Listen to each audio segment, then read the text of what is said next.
Okay, so here we have our 95 watt PoE injector. So this is from Planet. This is our IPOE-171-95W. This conforms to the IEEE 802.3 BT standard.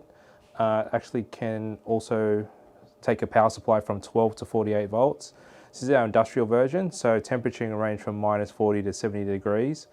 Other cool things are you can actually monitor how much power consumption you're consuming from a couple of LEDs. So we'll just open this up and show you what you get inside. So inside the box you get a manual. Manual basically just tells you how to mount it, what the wiring connections are, and what you also get in the box. So in the box you get a wall mount kit and some 2 dust caps with some screws. This particular unit can also be DIN rail mounted. And from here you've got your PoE power usage, so you can tell whether it's drawing 30 watts, 60 watts, 90 watts.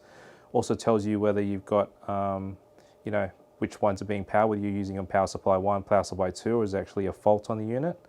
And this here is where you can plug in your Ethernet, which goes to your network, and this side here goes to your camera, where the 95 watts will come out.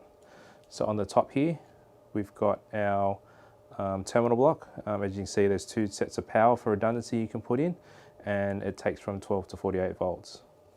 So the other thing is here we've got a standard and a legacy switch. So this particular switch is used if you're using an older standard, and then you can switch between the 2, but currently now it uses the IEEE standard, so you shouldn't run into any issues here, just depending on the camera that you're trying to power.